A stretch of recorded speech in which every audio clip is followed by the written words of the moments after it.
Nais malaman ni Marichelle ang aming opinyon sa kanyang tanong na kapag si Mr. ba ay nagsisinungaling kay Mrs., ay maaari na sila magpaanal ng kasal on the basis of psychological incapacity.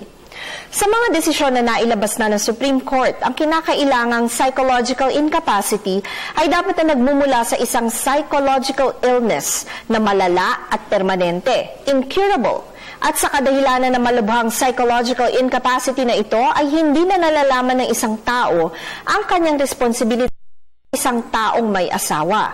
Isang halimbawa ay ang kaso ng Antonio versus Reyes, GR number 155800, March 10, 2006, kung saan nag-file ng annulment si Mr.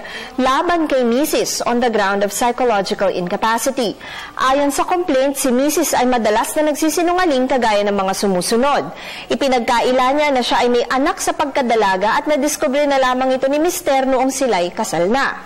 Nagsinungaling si Mrs. at pinalalabas na siya ay nagtatrabaho bilang isang singer sa isang record label.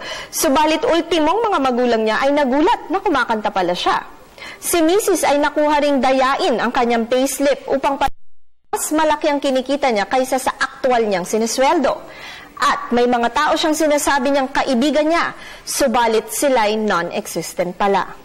Nagdesisyon ng korte na i-annul ang kanilang kasal on the ground na si Mrs. daw ay isang pathological liar at ito daw ay nakakasagabal sa pagtataguyod nila ni Mr. ng isang matiwasay na pamilya. Sinabi rin ng mga psychiatrist na incurable daw ang ganitong uri ng sakit. Ngunit tandaan natin na di sa lahat ng pagkakataon ay nagagrant ang annulment dahil lamang sa pagsisinungaling.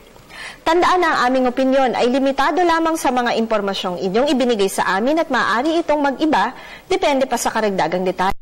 Malaya po kayong makakakonsulta sa inyong napiling abogado.